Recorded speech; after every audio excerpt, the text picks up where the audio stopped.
আপনারা দেখছেন রিঙ্কুর সাধারণ রান্নাঘর। রিঙ্কুর সাধারণ রান্নাঘরে আপনাদেরকে অনেক অনেক স্বাগত জানাই। বন্ধুরা, মাছের ঝোল তো আমরা অনেকবার অনেক রকমভাবে রান্না করে খেয়েছি।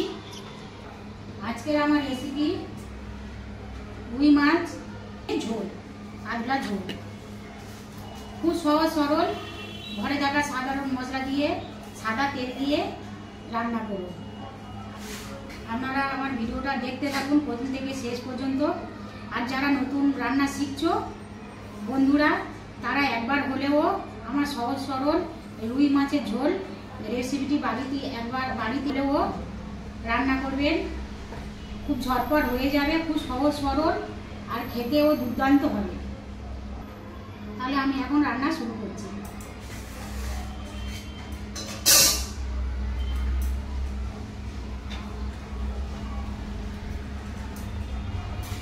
আর যারা নতুন বন্ধুরা সবে রান্না শিখছো, আমার প্রসেসটা ফলো করবেন। কিভাবে আমি রান্না করছি দেখে খুব সহজে আপনারা বাড়িতে রান্না করতে পারবেন। দেখুন, আমি তো গ্যাসে রান্না করবো আজকে। গ্যাসে তো কড়াই বসিয়ে দিয়েছি, গ্যাসটা এখন জেলে দিচ্ছি। গ্যাস তো জেলে দিয়েছি, কড়াটা খুব ভালো করে গরম করে নেব। এই দেখুন, এই রুই মাছ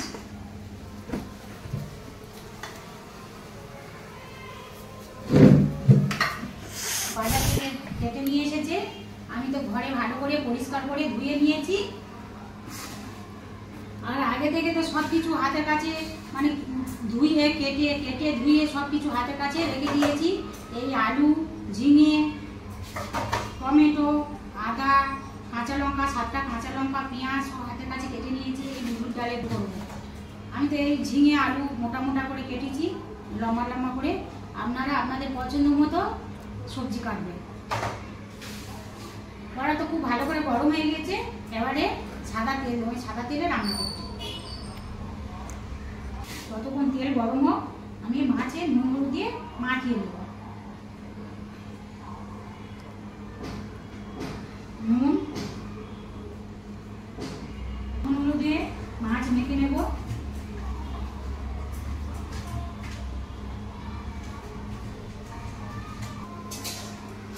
আজকে আমি কাঁচা লঙ্কা দিয়ে মাছের ঝোল করবো।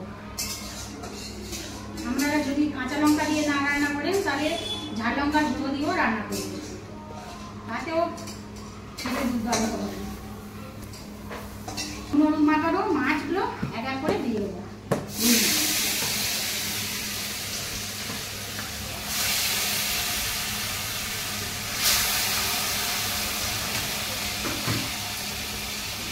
গ্যাসটা একটু কমিয়ে দেবো।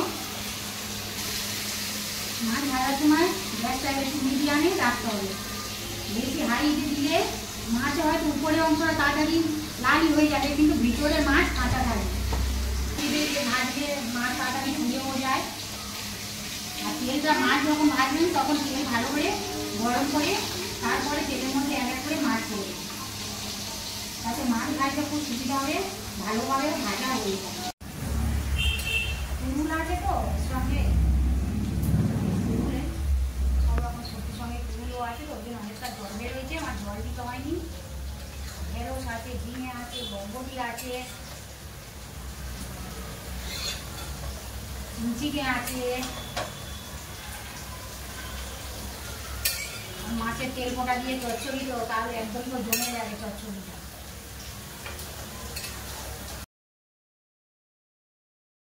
পেঁয়াজ তো ভালো করে ভাজা ভাজা হয়ে গিয়েছে। এবার আমি কালো জিরে দেব। এই কালো জিরে ফোড়ন দেব।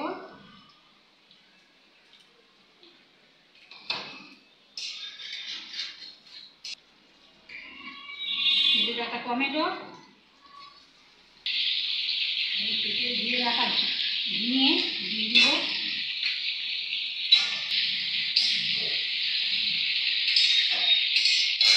আদাটা বের করে দেবো।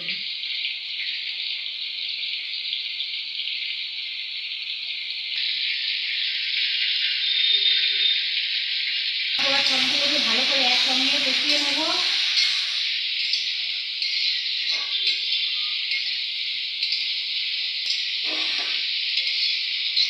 আদা তো কাঁচা গন্ধ চলে গিয়েছে। এবার একে একে মশলা দেবো। হলুদ,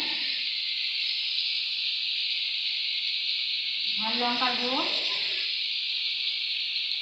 অল্প ঝাল দেবো, ঝিঙে আলু দিয়ে মাছের ঝোল আছে তো তাই অল্প ঝাল দেবো।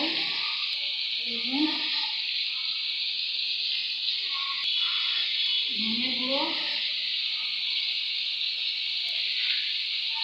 সব মশলা তোমার দেওয়া হয়ে গেছে। এবারে ভালো করে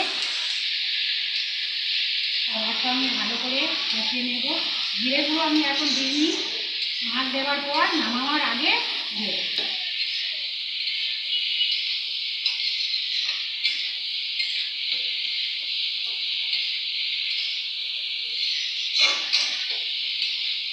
সবগুলো ভালো করে ভাজা হয়ে গিয়েছে, মশলা থেকে আমার তেল ছেড়ে দিয়েছে।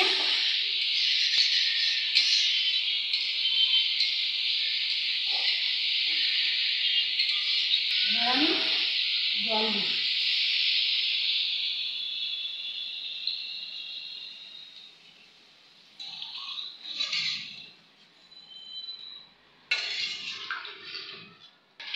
এদিকে চচ্চড়িটা কি হচ্ছে দেখি ফুলে।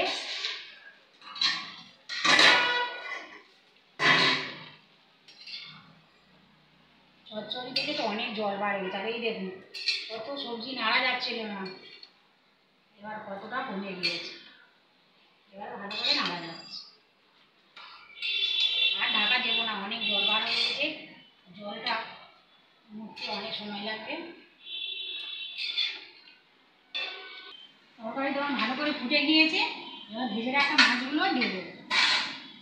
ভেজে রাখা মাছ,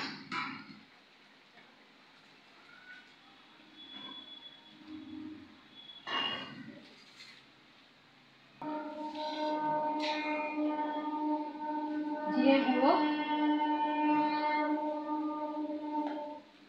একবার নেড়ে দেবো।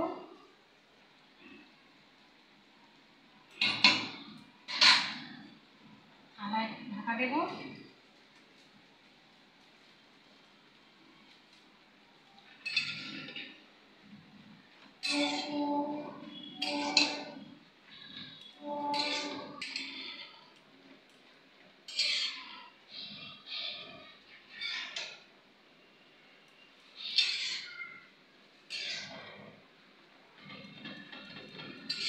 চচ্চড়িটা ভালো করে নেড়ে দিচ্ছি। চচ্চড়ি আমার প্রায় রেডি হয়ে এসেছে, একটু বাকি আছে, বাবার কাছে একটু বাকি আছে। এই দেখুন এই টুগুলের জালি হয়েছে, খাওয়ার সময় তো চিবোতে খুব ভালো লাগে। অনেকে খুবই পছন্দ করে, অনেকের আবার ভালো লাগে না। ঢাকাটা খুলে দেবো মাছের ঝোলে।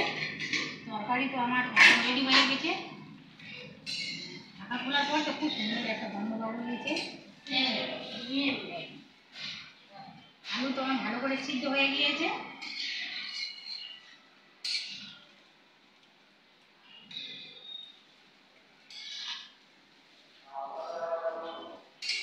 তরকারি আমার একদম রেডি হয়ে গেছে, আর ঢাকা দেবো না। তরকারি আমার একদম পারফেক্ট রেডি হয়ে গিয়েছে।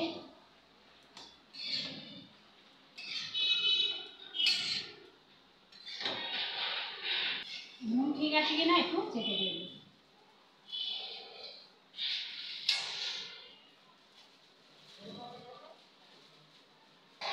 নুন তো একদম ঠিকঠাক আছে। তরকারি আর চচ্চড়ি আমার রেডি হয়ে গেছে। এবার গ্যাসটা বন্ধ করে দিই।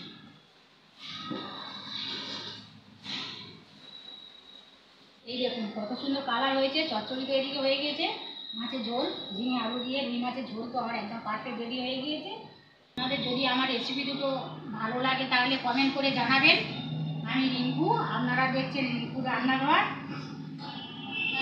দেখা হবে অন্য নতুন কোনো রেসিপি নিয়ে নেক্সট এপিসোডে। আপনারা ভালো থাকবেন, সাবধানে থাকবেন, সুস্থ থাকবেন। আমার ভিডিওটা প্রথম থেকে শেষ পর্যন্ত দেখার জন্য আপনাদেরকে অসংখ্য অসংখ্য ধন্যবাদ।